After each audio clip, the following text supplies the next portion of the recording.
اعوذ باللہ السمیع العلیم من الشیطان الرجیم بسم اللہ الرحمن الرحیم وبہ نستعین انہ خیر ناصر ومعین وصلی اللہ علی سیدنا محمد وآلہ الطیبین الطاہرین اللہم صلی علی محمد وآل محمد۔ عزیزان گرامی، سامعین محترم، کاروان عطرت اور ماہ مبارک رمضان میں پروردگار متعال کے خصوصی مہمان، السلام علیکم ورحمۃ اللہ وبرکاتہ۔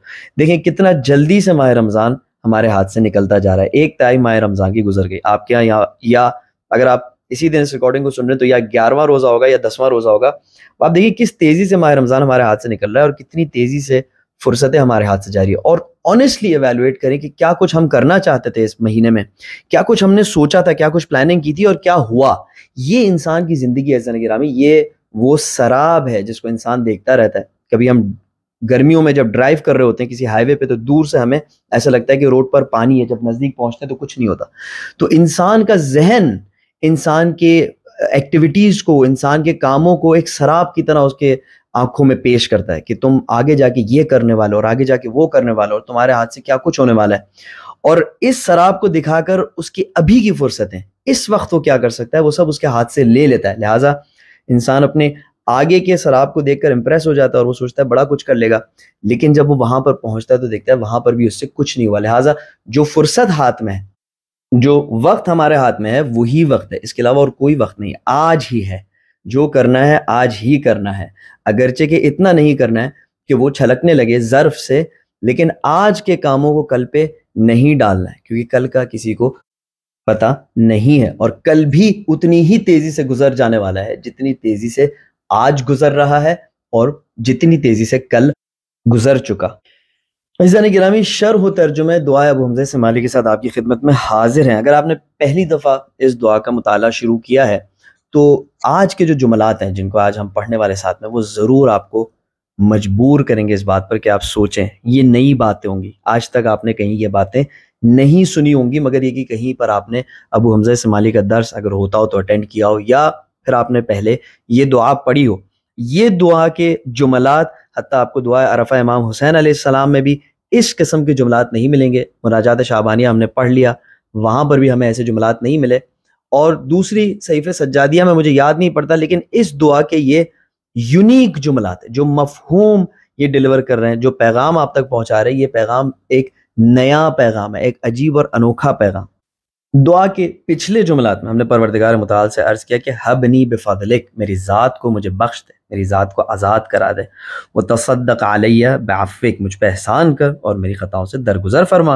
اے رب جللنی بسترک، میرے برائیوں کو چھپا لے، لوگوں کے سامنے عیاں نہ کر دینا۔ واعف عن توبیخی بکرم وجہک، پروردگار تجھے تیرے کرم کا واسطہ ہے کہ مجھے عذاب مت کرنا۔ یہ خلاصہ ہے دعا کے چند پچھلے جملات کا۔ اب آپ دیکھ رہے ہیں کہ ہم پروردگار متعال سے اپنے کاموں کی معافی مانگ رہے ہیں، ہم چاہ رہے ہیں کہ ہماری برائیوں کو چھپا لے۔ اب شاید کوئی ہم سے یہ سوال کرے کہ اگر تمہیں پتا تھا کہ اتنی بڑی ہستی تمہیں مستقل طور پر دیکھ رہی ہے اور تم اس کے سامنے ہو اور کوئی تمہارا کام اس سے چھپا ہوا نہیں ہے، تو تم نے پھر اتنے سارے برے کام کیوں انجام دیے؟ تم نے اتنی غفلت کیوں اختیار کی؟ کیا تم اس سے نفرت کرتے ہو؟ کیا فرعون و حامان و شداد کی طرح تم اس کے سامنے کھڑے ہونا چاہتے ہو؟ عزیزان گرامی، ہم سوچیں تھوڑی دیر۔ اچھا، شاید کوئی کہے کہ کہاں فرعون، کہاں شداد اور حامان اور یہ سارے برے لوگ کے جو مشہور ہو چکے ہیں قرآن مجید میں اپنی برائی کے لیے، اور کہاں ہم۔ عزیزان گرامی، سخت بات ہے، میں سخت بات ڈیلیور کر رہا ہوں، میرے پاس اور کوئی چارہ نہیں ہے، میری رسپانسبلٹی ہے، لیکن اس پہ سوچیں۔ اگر میں غلط کہہ رہا ہوں تو مجھے بتائیں، میں حاضر ہوں اپنے آپ کو، اپنی ذہنیت کو تبدیل کرنے کے لیے۔ لیکن ہم نے بھی اتنی ہی فرعونیت دکھائی ہے جتنی ہمیں طاقت ملی ہے۔ یعنی اگر ہم اس لیول پر نہیں پہنچے کیونکہ ہمارے پاس اپرچونٹی نہیں تھی، کیونکہ ہمارے پاس طاقت نہیں تھی، کیونکہ ہمارے پاس وسائل نہیں تھے۔ ہمیں کیا پتا کہ اگر پروردگار متعال ہمیں اتنے ہی وسائل دے جتنے اس نے فرعون کو دیے تو ہم کس لیول پر اپنی فرعونیت کو دکھائیں۔ تو پس اگر انسان واقعاً اس مزاج سے اپنے آپ کو دیکھے جس مزاج سے امام علیہ السلام انسان کو اپنے آپ کو دکھانا چاہتے ہیں، تو انسان اس بات کو ریئلائز کرے گا کہ اسے اس میں اور فرعون میں شاید صرف اپرچونٹی نہ ہونے کا فرق ہے، یا تمام برے انسانوں میں صرف اپرچونٹی نہ ہونے کا فرق ہے، اور یہ کہ وہ بہت سارے گناہوں سے بچا ہوا ہے اور بہت ساری غلطیوں سے بچا ہوا ہے، وہ اس وجہ سے کہ اس کو کبھی فرصت ہی نہیں ملی، کیونکہ جو فرصت ملی اس نے اس کو نہیں چھوڑا، اور جیسے جیسے فرصت ملتی جائے گی وہ نہیں چھوڑے گا۔ اب اس نگاہ سے اگر اپنے آپ کو ہم ایویلویٹ کریں کہ کتنے بڑے خطا کار ہیں، تو شاید سوال یہ درست ہو کہ کیوں پروردگار متعال کے سامنے اس قسم کی بغاوت کی کہ حتیٰ امکان رکھتا ہو کہ ہمارا نام اتنے بڑے بڑے گنہگاروں کے صف میں لکھا جائے۔ عزیزان گرامی، اس کو اینالائز کرنے کی ضرورت ہے، اور اگر چاہے تو یہاں پر پوز کر کے تھوڑی دیر سوچیں کہ کیا وجہ ہو سکتی ہے۔ اب آئیں دعا کے جملات میں اس سوال کے جواب کو تلاش کرتے ہیں۔ عرض کرتے ہیں کہ فَلَوْ اطَّلَعَ الْيَوْمَ عَلَى ذَنْبِ غَيْرُكَ مَا فَعَلْتُهُ۔ عجیب جملہ ہے۔ پروردگارا، اگر کسی دن تیرے سوا کسی اور کو میرے گناہوں کے بارے میں پتہ چل رہا ہوتا تو میں ہرگز ان گناہوں کو انجام نہیں دیتا۔ ایسا نہیں گرامی، یہ حقیقت ہے کہ ہمارے معاشرے میں ہم لوگوں سے زیادہ ڈرتے ہیں بنسبت خدا سے، اور یہ جملہ کتنا حقیقت ہے کہ اگر لوگوں کو دکھ رہا ہوتا ہے کہ ہم غلط کام کر رہے ہیں تو ہمارے کتنے سارے غلط کام چھپ جاتے ہیں۔ دیکھیں، میں جب ہاسپٹل میں کام کرتا تھا تو عام طور سے ایک پرسیپشن ہے کہ پاکستان میں ہاسپٹل میں کچھ بھی چلتا ہے، خاص کر کے اگر گورنمنٹ ہاسپٹل ہو تو وہاں پہ تو کسی بھی قسم کا کرمنل ایکٹ انجام پا سکتا ہے اور کوئی پرسان حال ہی نہیں ہے۔ عزیزان گرامی، بالکل ایسا نہیں ہے۔ میں آپ کی خدمت میں عرض کرتا ہوں، پرسنل ایکسپیرینس سے میں آپ کو بتاتا ہوں کہ اچھی خاصی برائیاں ایک ہاسپٹل کے سسٹم میں صرف اس لیے انجام نہیں پاتی کہ جو ڈاکٹر انجام دے گا، جو نرس انجام دے گا یا جو نرس انجام دے گی، اس کو دوسرے لوگ دیکھ رہے ہوتے ہیں اور اس کے غلطی کا، برائی کا اور دو نمبری کا فوراً دوسروں کو پتہ لگتا ہے۔ اب جب فوراً دوسروں کو پتہ لگتا ہے تو وہ دوسروں کو بتا دیتے ہیں، اور اس طریقے سے کیونکہ اس کے بارے میں بری باتیں پھیل جانے کا خطرہ ہوتا ہے، اس کے غلطیوں کا سب کو پتہ چل جانے کا خطرہ ہوتا ہے، تو بہت سارے ایتھکس کا ہاسپٹلز میں چاہے کتنی بھی جو لو لیول کے ہاسپٹل یا کوئی گورنمنٹ ہاسپٹل ہو، اس میں ضرور خیال رکھا جاتا ہے اور بہت ساری برائیوں سے اسی طرح بچا جاتا ہے ہاسپٹلز میں۔ یہ عزیزان گرامی ایک میرا پرسنل ایکسپیرینس ہے، آپ بھی دیکھیں اپنے اطراف میں کہ کیا یہ بات درست ہے یا نہیں کہ فَلَوْ اطَّلَعَ الْيَوْمَ عَلَى ذَنْبِ غَيْرُكَ مَا فَعَلْتُ۔ میرے مالک، اگر تیرے سوا ایک دن کوئی اور میرے گناہوں کو دیکھ رہا ہوتا تو میں شرم و حیا کے مارے، خوف کے مارے ہرگز اس کام کو انجام نہ دیتا۔ اس کے بعد عرض کرتے ہیں کہ وَلَوْ خِفْتُ تَعْجِيلَ الْعُقُوبَةِ لَاجْتَنَبْتُهُ۔ پروردگارا، اگر مجھے اس بات کا ڈر ہوتا، اگر مجھے اس بات کا خوف ہوتا کہ میرے گناہ کرنے کے بعد تیرا عذاب مجھ پر فوراً نازل ہو جائے گا تو میں ہرگز اس گناہ کو انجام نہیں دیتا۔ اب یہاں پر سوال پیش آتا ہے کہ کس قسم کی گفتگو ہے پروردگار متعال کے بارگاہ میں؟ یعنی تم اپنے رب کو ایک انسان سے بھی کمتر سمجھتے ہو کہ تم انسان کا لحاظ کر لیتے ہو، انسان کے سامنے حیا کرنے کے لیے تیار ہو، لیکن اپنے رب کا لحاظ، اپنے رب کے سامنے حیا کرنے کے لیے تیار نہیں ہو۔ ہے نا عزیزان گرامی؟ سوال کتنا سخت سوال ہے۔ دیکھیں کن مشکل معرفت کے مراحل سے، کن مشکل بندے اور رب کے ریلیشن کے مراحل سے امام علیہ السلام کتنی باریکی سے گزار کر ہمیں لے جا رہے ہیں۔ دیکھیں یہاں تک ہم نے دو وجوہات بتائیں اپنے گناہ کرنے کی، ایک پروردگار متعال کے سوا اور کوئی نہیں دیکھ رہا ہوتا، دوسری پروردگار متعال ہمیں ہمارے گناہ پر فوراً عذاب نہیں کرتا۔ اب یہاں پر سوال پیدا ہوتا ہے کہ پھر پروردگار متعال کو تم دوسرے انسانوں جتنا بھی نہیں سمجھتے۔ اب عزیزان گرامی، میں اس عبارت کا ترجمہ تھوڑا ملائم کر کے آپ کی خدمت میں پیش کروں گا۔ جو لوگ عربی زبان سے آشنا ہے، جو لوگ شوق رکھتے ہیں، وہ جا کے اس جملے کے اصلی ترجمے کو سرچ کریں۔ دیکھیں اردو ترجموں میں بھی شاید ملائم کر کے لکھا گیا ہو، اصلی ترجمے کو سرچ کریں گے کیا لکھا ہوگا، لا لأنک احون الناظرین۔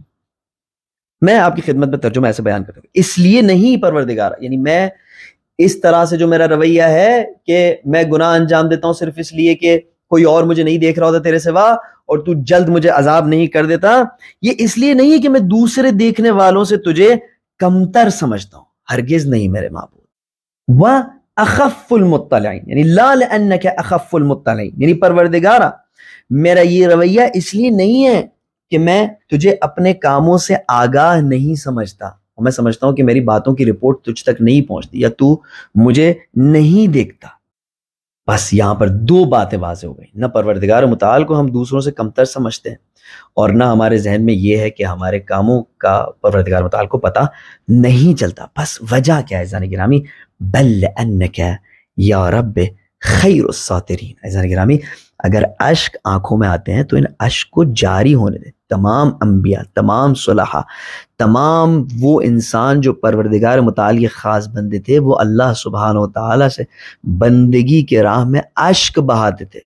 اذا تتلا علیہم آیات الرحمن خروا سجدا وبکیا. یہ وہ لوگ تھے کہ جب پروردگار متعال رحمان کی آیات ان کے لیے پڑھی جاتی تھی تو وہ سجدے میں روتے روتے گر جاتے تھے. کب تھا وہ آخری وقت جب ہم نے پروردگار متعال کی بندگی میں اشک جاری کیا؟ پروردگار، یہ اس لیے نہیں ہے کہ ہم تجھے کمتر سمجھتے ہیں یا ہم سمجھتے کہ تو ہمارے کاموں سے آگاہ نہیں ہے.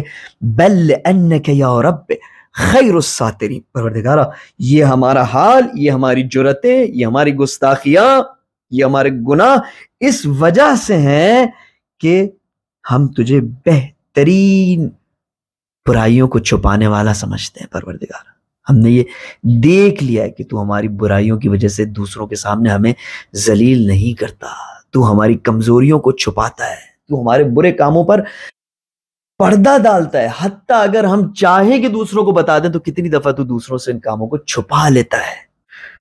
بل لأنک، بلکہ پروردگار ایسا نہیں ہے، بلکہ ایسا ہے کہ بل لأنک یا رب، اے رب، خیر الساترین. خیر یعنی بہترین، اور ساترین یعنی چھپانے والا. تو بہترین چھپانے والا ہے. وَأَحْكَمُ الْحَاكِمِينَ، تو محکم ترین حکم دینے والا ہے. وَأَكْرَمُ الْأَكْرَمِينَ، تو کرامت کے بھی منزلوں پر کسی بے انتہا منزل پر فائز ہے. پروردگارہ، تیری کرامت کی کوئی انتہا ہی نہیں ہے. یہ وہ وجہ ہے کہ میرے معبود ہم تیرے سامنے گستاخیاں کرتے ہیں، ہم تیرے سامنے گناہ کرتے ہیں. ہمیں عادت ہو چکی ہے تیرے پردہ پوشی کی، ہمیں عادت ہو چکی ہے تیرے کرامت کی، ہمیں عادت ہو چکی ہے کہ ہر رمضان سیاہ ترین نام اعمال بڑی بڑی غفلتوں کے بعد تیرے سامنے لے آئے اور شب قدر کو تو تمام ان گناہوں کو معاف کر دے اور ہمیں دوبارہ سے نور عطا فرما دے. پروردگارہ، اس عادت سے ہم مجبور ہو کر تیرا لحاظ نہیں کرتے. ایسا نہیں گرامی، ہمیں اس بارے میں سوچنا پڑے گا کہ اس انداز بیان کی کیا وجہ ہے. کیا وجہ ہے کہ ہم پروردگار متعال سے اس طرح بات کر رہے تھے کہ جملات بہت خوبصورت ہیں. جی، امام علیہ السلام نے ہمیں یہ سکھایا کہ ہم اس انداز میں پروردگار متعال سے بات کریں، لیکن اس کی پریکٹیکل وجوہات کو ہمیں سوچنا ہوگا. ہمیں ضرور سوچنا ہوگا کہ اس طرح پروردگار متعال سے گفتگو کرنے کے نتائج کیا ہوتے ہیں، ہمارے عمل میں کیا فرق آتا ہے، ہماری ذہنیت میں کیا تبدیلی آتی ہے. ایسا نہیں گرامی، انشاءاللہ اگر فرصت ملی تو اگلے سیشن میں ضرور اس سوال کے جواب پر کوشش کریں گے کہ اپنے حیثیت کے مطابق روشنی ڈالیں. تب تک کے لیے اپنی دعاؤں میں یاد رکھیے گا، اپنا خیال رکھیے گا. سبحان ربک رب العزت عما یصفون وسلام علی المرسلین والحمد للہ رب العالمین. والسلام علیکم ورحمۃ اللہ وبرکاتہ.